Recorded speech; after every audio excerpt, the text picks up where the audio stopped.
Halo, selamat siang Pak. Selamat siang. Apa kabar? Siang baik. Silakan duduk, silakan. Oke. Jadi hari ini kita mau ngelamar Pak. Lamar anak saya.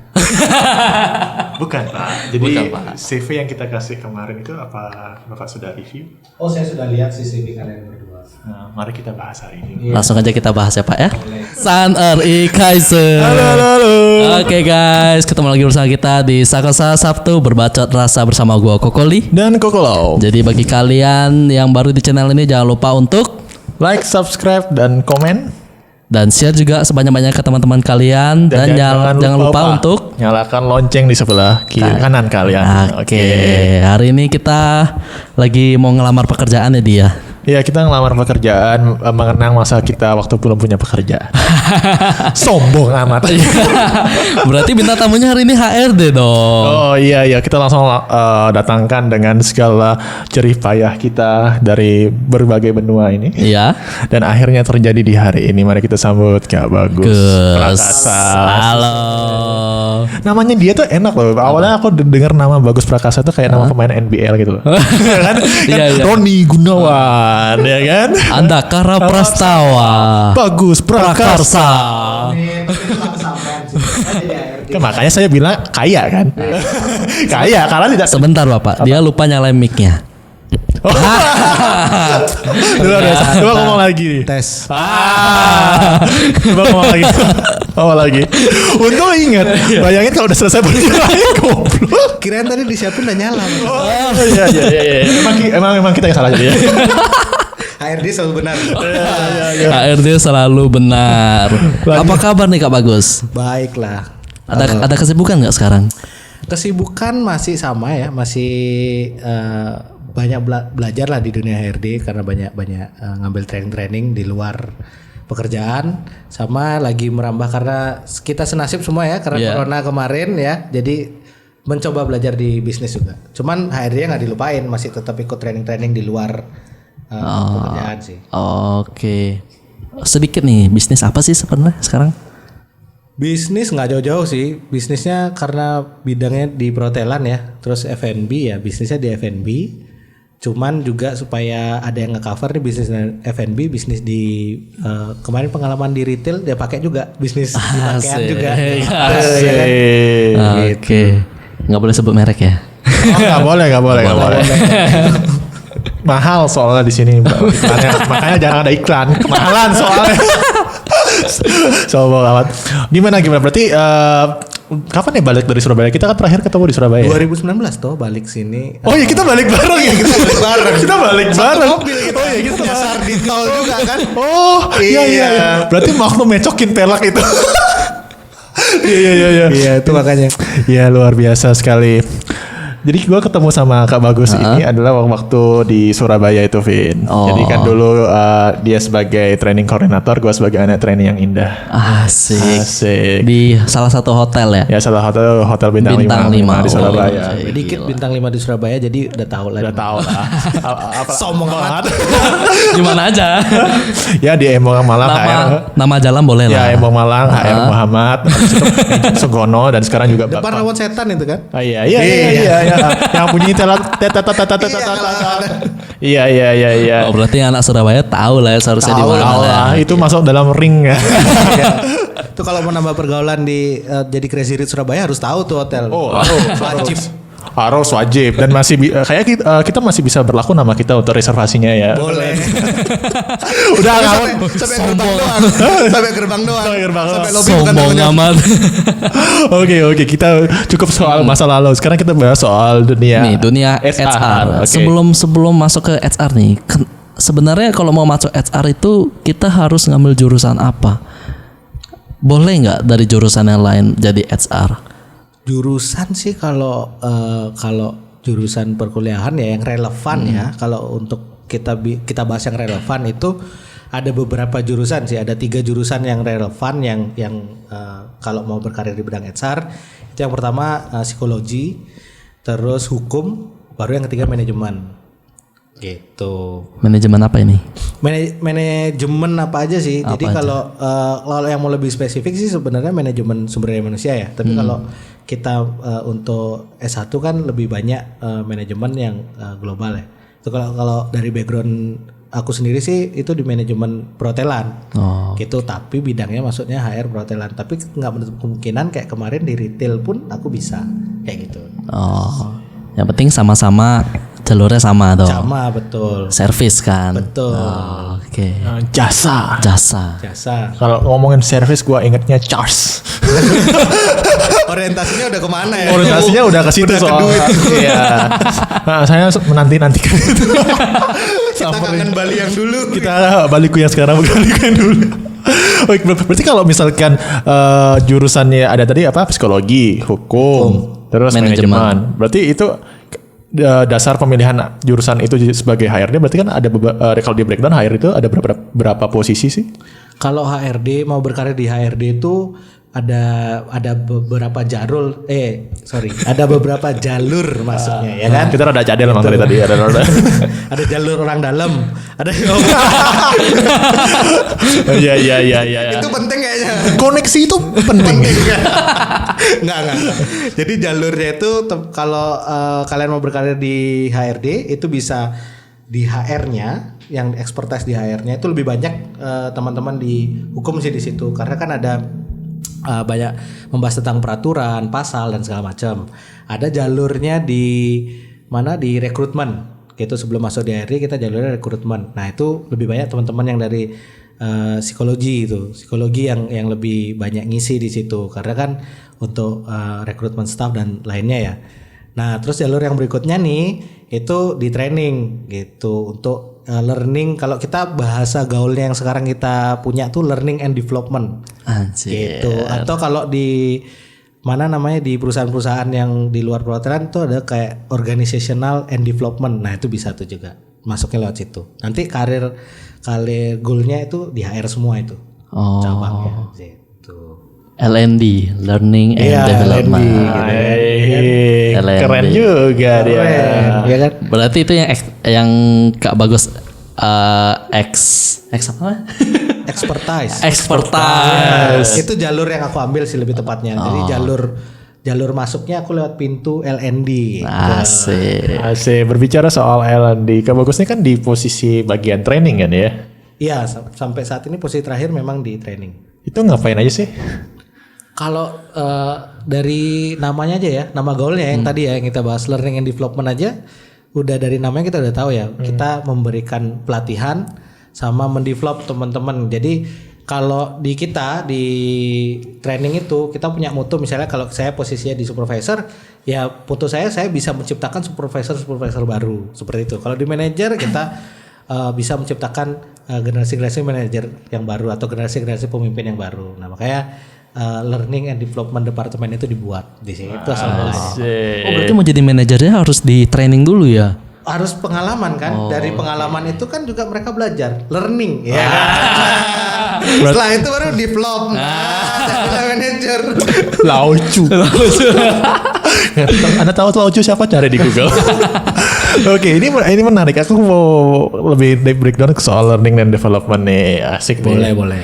Nah, untuk learning itu kan ada berbagai caranya kita belajar, bisa dari buku. Betul. Terus dari pengalaman terjun langsung. Betul. Nah, lagi corona ini kan lagi ngetrend dengan digital learning platform. Ada daring ya, ada kayak Udemy bla bla bla, apalagi banyak lah yang di course online gitu. Event yang disediakan oleh pemerintah ya. Ya, apa? Prakerja. Terus sama lawannya juga prakerja itu. Di mana yang kita daftar tidak tembus-tembus itu mungkin. Off the record. Nah, gimana menurut tanggapan Pak Bagus? Karena biasanya yang ada beberapa kalau di perusahaan itu kan digital learning platform tuh ada yang wajib, ada yang enggak. Yang wajib kadang-kadang di skip biar yang penting ya udah training gitu. Gimana menurut Pak Bagus akan itu? Kalau pengalaman saya, meskipun itu sifatnya klik terus selesai, tapi tetap pengawasan kan ada di kita. Iya. Jadi kalau kita di learning and development tuh punya namanya pre and post test. Oke. Nah, nanti kalau kalian misalnya kita kasih nih, kita udah sediain di yang tadi Ardi bilang di digital learning platform itu kita udah sediain. Terus kalian cuma skip aja. Ya kan nanti kelihatan di post testnya gimana. Gitu. Kalau di post testnya kurang, dia ya belajarnya ngeklik terus. Nah, kalian mau nggak belajar ngeklik terus kan? Nggak mau kan? Pasti pengen develop lebih bagus lagi kan. Makanya saran saya sih karena ini kita sudah dipermudah dengan adanya online learning platform itu, ya jangan dimanfaatin dengan cara ngeklik doang. Kita harus tetap belajar gitu loh. Jadi pada saat pre post testnya di situ kita khususnya saya di Departemen Learning Development itu bisa menilai personalnya masing-masing apakah sudah benar melakukan trainingnya dengan baik atau tidak gitu. Kalau memang dari teman-teman suka melakukan training yang sama berulang kali ya nggak apa-apa, lakukan aja, klik terus gitu kan. Motonya training is my hobby. Itu jadinya nanti tapi kasihan itu nanti jadinya cuma learning doang. Developmentnya nggak ada. Goalnya kita kan learning and development. Balik lagi ke situ. Oke. Apa? Lu ngeliat gue apa? Kalau ngomongin learning, berarti metode terbaik learning itu sebenarnya apa sih? Semua metode tuh baik, tergantung personnya. Kalau memang dari kalian personalnya lebih yang visual, ya secara visual lakukan. Tapi kalau secara textbook lakukan kayak gitu. Jadi kita harus, makanya kenapa orang-orang training tuh dilengkapi dengan analisis training kayak gitu. Analisis selain kebutuhan training apa yang kita butuhkan, kita juga dilatih untuk menganalisis orangnya. Jadi cara dia untuk nangkep training tuh metode mana yang bagus gitu kan. Makanya sama seperti komunikasi kan gitu. Jadi dari situlah kita masuk gitu. Kalau orang yang lebih suka visual ya kita kasih digital platform tadi seneng ngeliatin video ya kan gitu. Tapi kalau misalnya yang textbook tetap kita kasih visual, tapi yang divisualin apa? Tulisan. Dia bisa baca juga di situ. Bisa caranya seperti itu. Makanya tergantung personnya nanti. Yang audio dengar podcast. Salah satunya loh. Tapi benar. Tapi banyak training itu dari podcast ini juga bisa gitu. Maksudnya dari kita komunikasi terus mereka hanya mendengar kan. Kadang orang senang yang dia cuman ngopi di depan rumah air hujan sambil dengerin radio zaman dulu kan. Tapi ilmunya masuk. Nah itu salah satunya ya kayak gini caranya gitu. Jadi ini bagus banget buat ditonton buat teman-teman ya. Jadi ini ilmu juga. Cuman didengar aja dapat ilmu cuy. Gratis lagi. Sombong amat. Gratis lagi. Iya betul. Aduh. Oke, berarti sekarang udah tahu metode itu semua benar. Waktu training yang terbaik, waktu belajar yang terbaik, apalagi kita kerja kan. 5 kali 2, 5 kali kerja, 2 hari off. Malam-malam misalnya capek, terus 2 hari off itu ya pengen liburan lah. Ya kan? Enaknya kapan belajar itu bagusnya itu? Belajar itu kalau di perusahaan pasti kita sudah kasih waktu ya, spare waktu untuk belajar. Cuman kalau secara pribadi mau belajar itu ya balik lagi gitu loh. Yang tadi Ardi bilang memang kita capek dan segala macam. Cuman kita mau dapat hasil lebih, tapi kalau kita nggak mau usaha ya percuma juga gitu. Maksudnya, tapi jangan dengan kondisi yang capek banget. Terus kita maksain nih buat belajar itu juga sia-sia jadinya juga kadang. Makanya kita harus balik lagi ke diri kita, cara kita menilai diri kita juga masing-masing kan. Kalau misalnya ada harga lah yang harus dibayar untuk kita mendapatkan sesuatu yang lebih gitu istilahnya. Tapi kalau dalam sebuah perusahaan biasanya kita udah siapkan schedule.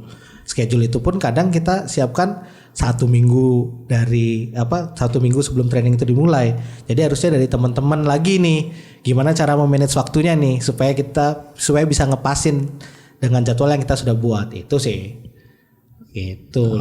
Oke, berbicara masalah training nih. Jadi kalau dari HRD yang khusus di bidang L&D ini, itu trainee seperti apa sih yang dicari? Oh, kalau untuk teman-teman trainee ya.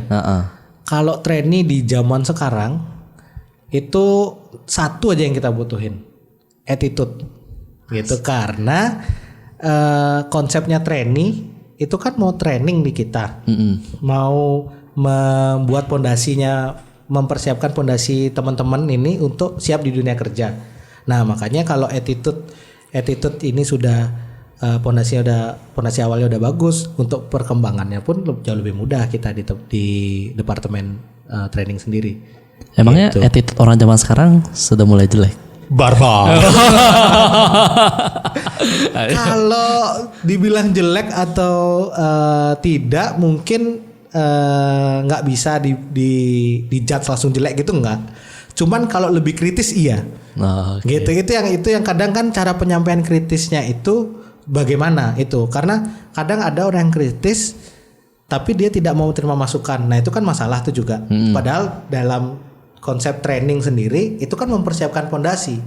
Nah kalau kita dari diri kita aja tidak mau menerima masukan, gimana cara kita bisa membangun fondasi kita? Nah kayak gitu. Makanya lebih ke attitude sih. Makanya semakin kita mau menerima masukan yang secara global ya, mau menerima masukan, berkomunikasi dengan baik, itu nggak masalah. Makanya kalau kritis tapi disampaikan dengan baik itu juga nggak masalah menurut saya. Justru bagus kan.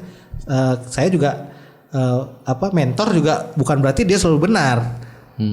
Kan zaman berkembang, ilmu juga kadang berkembang kan. Nah makanya kita juga perlu nih tahu update dari luar, dari teman-teman milenial justru. Walaupun saya milenial juga ya. Tapi generasinya kan ada generasi jauh lagi tuh. Sebenarnya dari tadi kita diam aja sih, dia mengklarifikasi sendiri. Berarti dia insecure itu namanya. Ya kan? Kita diam aja kan. Kita nggak menuduh dia merasa insecure, dia membela diri. Bukan, saya klarifikasi dulu kan. Klarifikasi, oke. Lanjut milenial terus.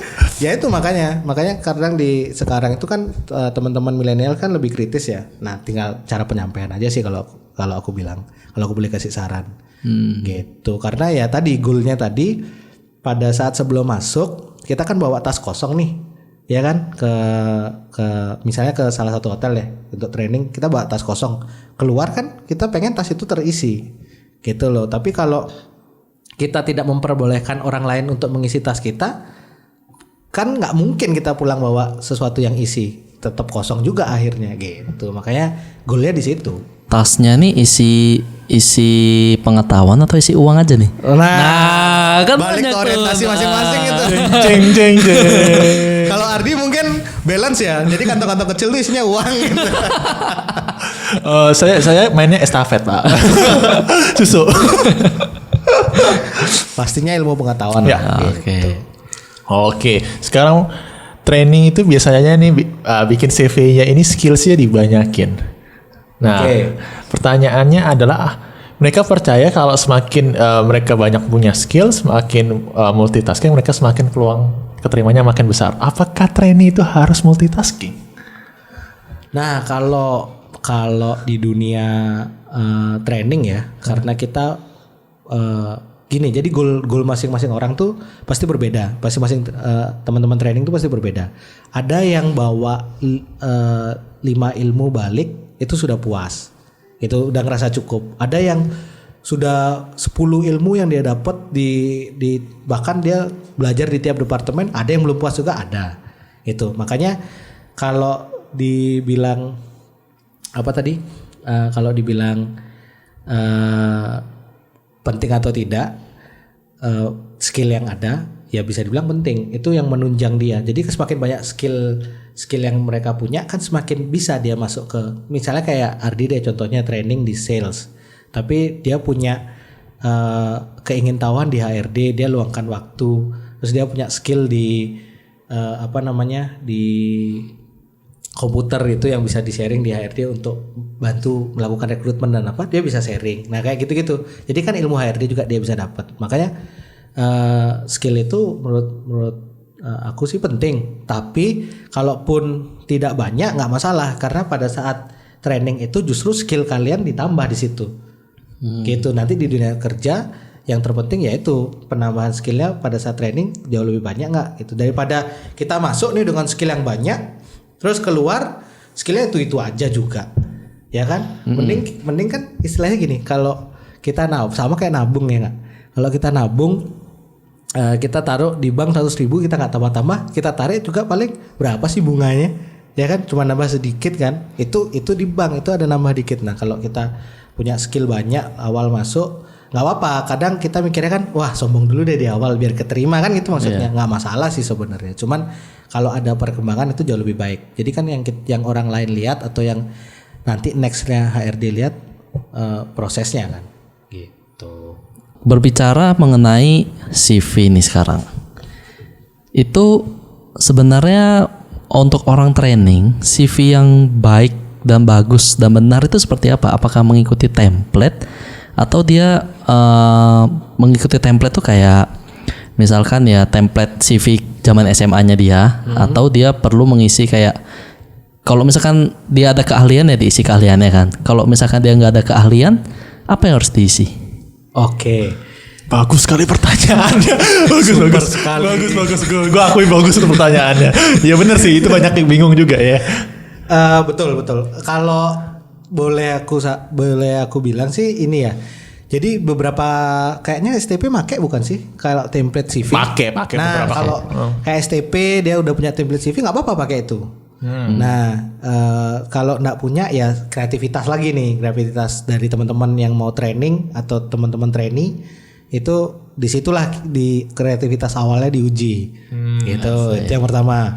Terus yang tadi kedua itu apakah skillnya harus ditulis semua gitu. Nah jadi kita dari pihak hotel atau dari pihak perusahaan pasti kita kasih kan yang namanya advertise untuk apa posisi yang dibutuhkan ya kan. Nah dari teman-teman nih sekarang mau nge-apply-nya nih posisi apa gitu. Misalnya posisi sales gitu misalnya. Nah tapi nggak punya maksudnya skill yang kayak Photoshop atau apa yang gitu misalnya nggak punya ya. Nah kita lihatnya di mana nih? Nah teman-teman selama perkuliahan itu pasti selain proses belajar di kuliah pasti ada ikut organisasi dong. Atau di luar perkuliahan ada juga. Apalagi kita yang di Bali ya, di organisasi di Banjar, di apa itu kan banyak tuh. Nah dari situ juga bisa pada saat bazar ini jadi tim apa penggalian dana. Wah bagus nih buat atau humas. Wah kalau di sales cocok nih kan dia follow up tuh. Bisa kita ajak untuk sales call misalnya gitu. Biar dia tahu ada dari situ kita lihatnya. Jadi kalau saya boleh saran jadi mendingan diisi sesuai dulu dengan kebutuhan atau dengan posisi yang mau di-apply. Nah nanti pada saat sudah diterima ya kan. Diterima di situ tunjukin skill-skill yang lain yang teman-teman punya. Gitu daripada nanti di awal sudah jadi istilahnya proses berkembangnya itu kan kelihatan tuh ya kan. Kalau langsung semua diabrekin di CV keluar kayaknya CV yang aku dulu kirim sama setelah selesai training kok sama aja ya nggak ada perkembangannya CV ku ya. Jadi gitu. Tapi kalau kita lihat perkembangannya ada itu kepuasan tersendiri lah jatuhnya. Kita lihat tuh berarti ada hasil nih. Belajar kita selama berapa 6 bulan kah dari kampus 6 bulan atau 1 tahun selama 1 tahun berada di dunia industri ini sebagai training tuh ternyata ada nih hasilnya, ada perkembangan gitu. Itu karena terjadi waktu zaman saya dibilangnya kalau HRD cuman fotokopi sama filing doang gitu sih. Kayak gitulah. Iya. Oke, berarti untuk orang adik-adik yang mau training tapi belum ada keahlian tuh nggak usah minder. Betul nggak usah minder. Karena kita nge-apply buat training, bukan buat show off. Buat mencari kalian kan? Iya, kalau misalkan kasih semuanya skillnya dibanyakin itu otomatis sebagai pembaca ekspektasinya tinggi jadinya. Iya kan? Nanti jadi kelihatannya malah nggak develop jadi. Iya, kalau kita tidak memberikan sesuai ekspektasi, efeknya ke kita lagi kan? Berarti harus di review itu pre and post CV itu. Wah benar. Jangan sampai keluar 6 bulan cuma nama-nama hotel atau nama perusahaan doang. Iya kan? Tapi ilmunya nggak dapat. Jadi ya formalita. Balik lagi ke yang awal kita bahas learning and Development. Hashtagnya itu buat hari ini. Sponsor L&D gitu. Berarti itu apa-apa sekarang attitude kan ya? Betul. Nah, gimana caranya ini balik ke attitude. Pertemuan pertama itu menentukan attitude. Gimana caranya gitu? Iya kan attitude itu cuma bisa dilihat waktu datang doang. Nah, itu cara ngelihatnya gimana? Ya makanya kita lihat dulu nih. Kayak misalnya kita cari contoh yang dekatnya deh. Kayak misalnya Ardi ngelamar di salah satu hotel bintang 5. Berarti attitude yang kita harus kasih setara dong, bintang 5 dong. Ya kan, pakaiannya harus lebih rapi karena kita karena kita sendiri staffnya di bintang 5 kan jas dan segala macam gitu. Kalau terus datang cuman pakai kaos sama jeans, atau jangan kaos deh, kaos tuh keterlaluan banget, kemeja sama jeans misalnya kayak gitu. Itu kan sudah dari segi appearance saja udah susah nih, untuk standar di bintang 5 nggak masuk nih kayak gitu. Itu udah masuk ke attitude gitu. Nanti sudah attitude nih, misalnya bajunya pakaiannya udah rapi, duduk, nah kan gaya bicara tuh sekarang, cara penyampaian dan segala macam. Nah situ sih satu-satu kita bedah. Gitu. First impression. Nah itu juga penting tuh. Jadi ya kan. Good morning Pak. Tahu nggak first impressionnya Ardi waktu apply di hotelnya itu? Tahu nggak apa? Dia kayaknya ceria banget orangnya, karena setiap apapun pertanyaan kita lontarin itu dia selalu tersenyum. Nah kan hospitality banget dapat toh. Orang perhotelan nih kalau nggak bisa senyum, kasihan juga nanti gitu. Tapi itu kalau misalkan dia suka senyum itu berarti seharusnya dia ketika di training atau diterima gitu, pihak HRD ini akan melihat dia seharusnya ditempatkan di back office atau di front office cocoknya. Nah kalau gaya komunikasinya Ardi kemarin sih sebenarnya front office ya. Cuman kan aplikasinya dia untuk back office. Nah, cuman kita kasih nih di mana nih yang bisa gitu. Nah, adalah posisi sales di mana dituntut lebih banyak berbicara di situ kan. Ya akhirnya ke situ lah berkembanglah dia gitu. Makanya tapi dalam tanda kutip bukan senyum-senyum sendiri ya. Jadi kesurupan. Jadi ada komunikasi, terus gaya waktu menjawabnya enak gitu sambil tersenyum, tidak bawaannya tidak. Kadang ada anak-anak training itu yang saking nervousnya dia jawab hanya iya dan tidak. Iya Bu, tidak. Saya pernah Bu, tidak. Nah kan kita bingung sebagai ini. Jadi relax aja gitu. Tapi setahu gue Ardi ini orang introvert loh, tapi kenapa dia bisa? Jadi sebenarnya ada gak kepribadian nih kayak hubungan antara introvert, extrovert gitu dalam mempengaruhi posisi posisi trainingnya dia nanti? Itu dinilai nggak? Ada sih. Poin itu ada gitu. Jadi introvert extrovert itu mungkin agak berat ya. Bahasanya kayak misalnya kita sederhanain aja kayak morning person and night person kayak gitulah. Asik. Ya kan? Sombong bener. Sombong Kayak Ardi ini dia night person ya. Gitu, semakin produktif semakin malam gitu. Di pinggir jalan gitu. Nggak bercanda. Nyetirnya malam kan. Yang pagi kan gue tidur. Iya betul. Nah kayak gitu maksudnya. Kita bisa lihat itu memang penting karena kan nanti jalurnya kita masuk ke industri itu kita mau kemana gitu. Tapi kalau dikatakan secara penelitian itu perlu atau tidak, itu relevan atau tidak, itu kalau secara pengalaman sih tak bilang kayaknya sudah nggak relevan. Buktinya aja ada orang introvert yang bisa jadi trainer kayak saya gitu. Asik. Berarti kakak introvert. Bukan maksudnya ada orang introvert yang jadi trainer kayak saya ada. Ada salah satu contohnya. Kirain insecure lagi. Emang terkadang bahasanya dia itu mengklarifikasi.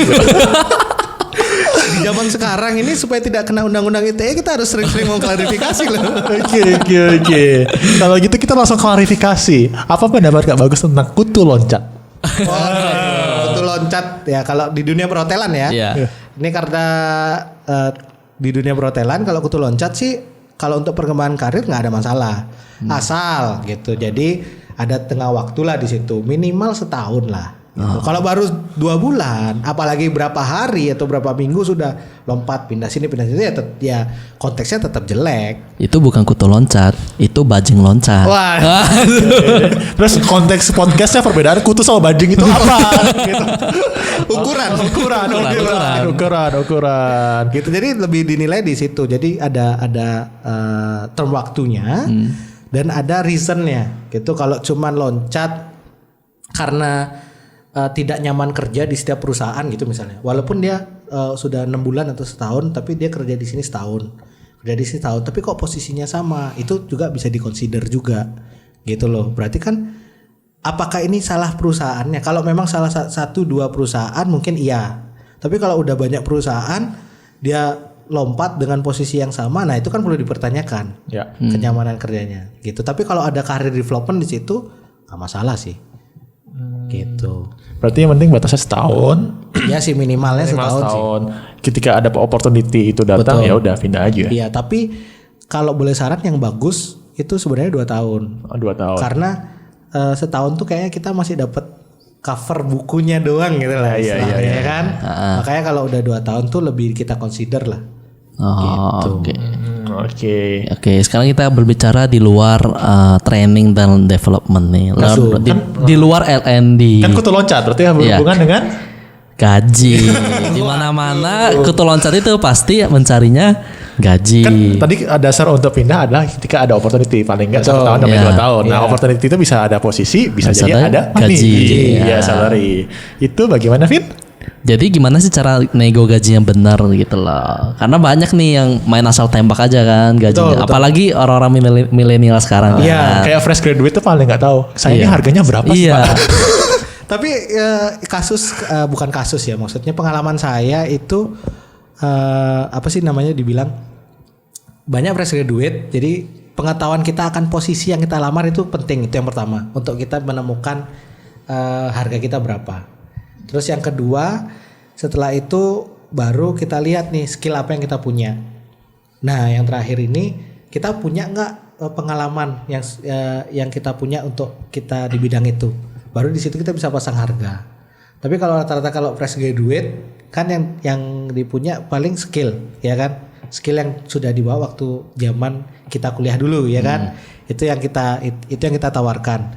Nah, jadi kalau saya saranin sih kalau teman-teman kan di sini pasti udah update yang namanya UMK, UMP. Nah, itu bisa harga itu, maksudnya senilai itu. Atau bisa juga sesuai standar perusahaan. Boleh juga gitu. Toh nanti kalau memang kontribusinya besar bagi perusahaan, nggak mungkin perusahaan nggak kasih reward ke teman-teman. Gitu loh. Reward itu banyak ya, tapi itu bakal banyak lagi kita bahas. Reward banyak, tapi salah satu reward itu bisa juga dari finansial itu sendiri. Gitu. Oke. Ingat skripsi saya kompensasi. Itu sama kan? Itu kan beda judul, beda plesetan doang. Beda plesetan doang. Itu bahas skripsi saya jadi ya. Nah, tapi kalau misalkan teman-teman kita nih, adik-adik kelas kita nih yang pernah training, apakah itu akan mempengaruhi nilainya dia di mata perusahaan? Misalkan dia pernah training di perusahaan A, B, C gitu. Sangat mempengaruhi. Akan meningkatkan gajinya dia? Kalau meningkatkan gaji belum bisa dikatakan sih. Tapi kalau meningkatkan karir untuk dia cepat untuk mendapatkan goal salary-nya dia mungkin bisa membantu.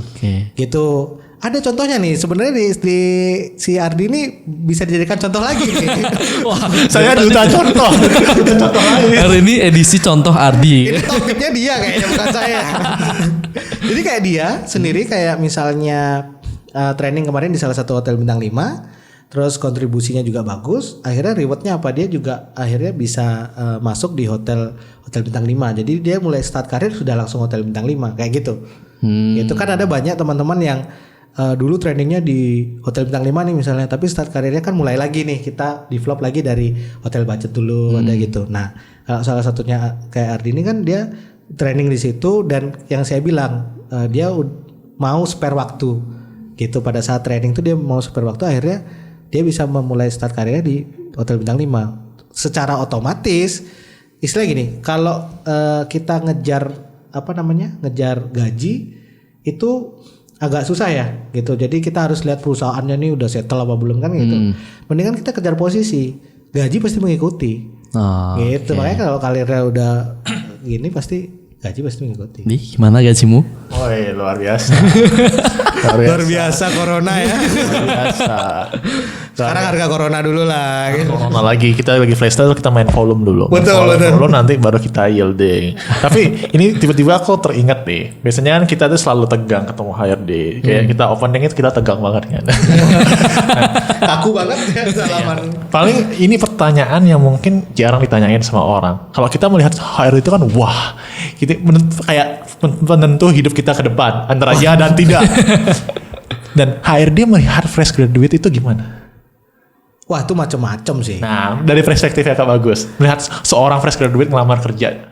Kalau fresh graduate yang jelas ya, kalau makanya tadi pengalamanku sendiri tuh ngelihat kayak misalnya ada fresh graduate yang dia tidak cari tahu nih itu posisinya nih apa, levelnya apa, gitu kan ada yang fresh graduate tahu lowongan apa, ajar aja deh dulu, masalah keterima nggak keterima belakangan gitu. Terus pas nggak dipanggil yang disalahin HRD-nya ya kan.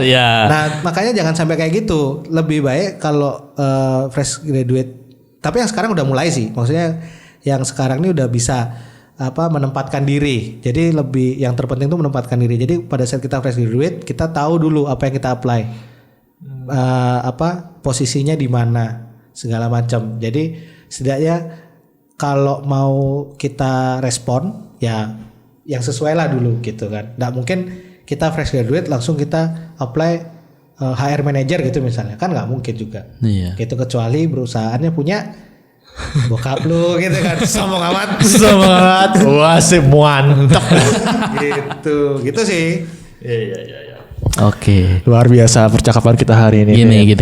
Gimana? Setakut-takutnya kita sama HRD, ya. HRD tetaplah manusia. Asik. Lucu. HRD tetaplah manusia yang mempunyai goal. Nah, kira-kira goalnya Kak Bagus nih apa ini? Oh iya benar.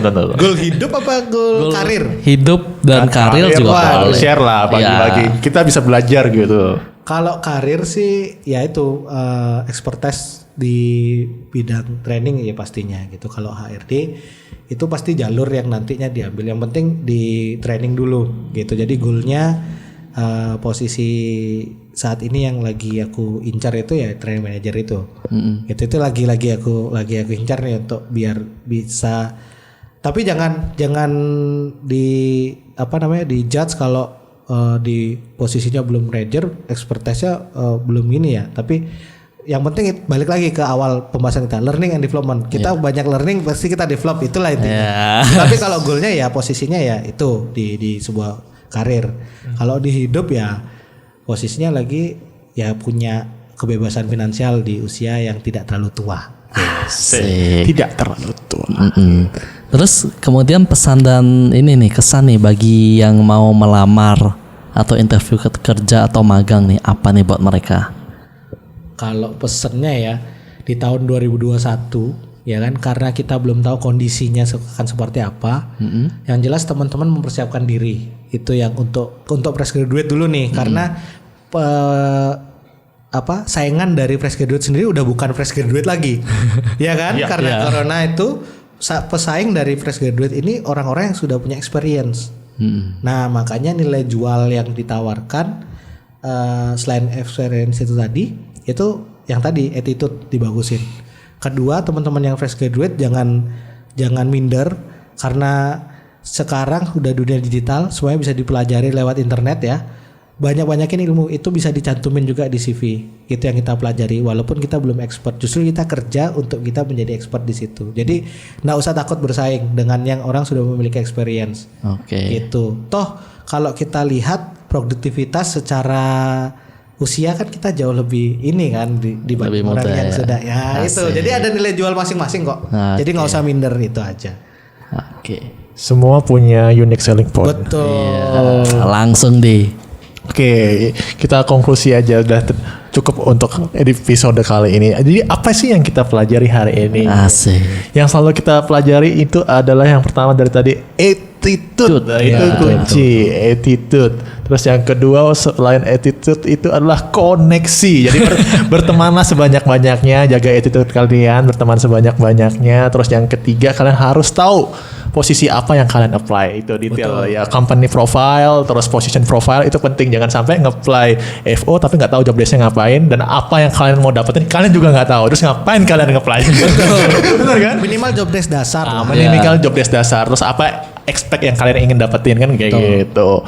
Terus yang keempat adalah balik lagi kata kunci kita, learning and development. Banyak-banyak belajar supaya bisa develop. Asik. Kalau 1 sampai 3 kata nih menggambarkan HRD bagi Kak Bagus itu apa? HRD ya. HRD itu waduh ini Bingung nih langsung. Ayo kamu mikir langsung harus. 3 kata. Saat bebas mau 1 kalimat juga boleh. HRD itu Jangan bilang HRD ternyata tidak untuk fotokopi dan Padahal ekspektasi gue itu apa bagi HRD? Learning and development. Itu gitu gimana? maunya bilang kayak gitu. Cuman kan apa namanya? Tadi konteksnya di 3 kata. Nah, Nggak, kan bebas. yang diploma kan 2 kata. Oh, ada N-nya ya. Tapi itu HRD itu apa namanya? Berkarir itu HRD kalau saya bilang. Jadi belajar, berkarir dan berkarya itu sih. asik. Belajar, berkarir dan berkarya. Asik 3B. Langsung aja guys. Jadi segitu aja podcast kita hari ini. Bagi kalian yang suka dengan video ini dan merasa belajar dari video ini, kalian boleh share video ini ke teman-teman kalian yang baru mau mencari pekerjaan. Gitu. Apalagi untuk mempersiapkan diri untuk 2021. Betul. Masa depan yang cerah, asik. Di balik hujan yang lebat tetap akan ada pelangi. Betul. Asik.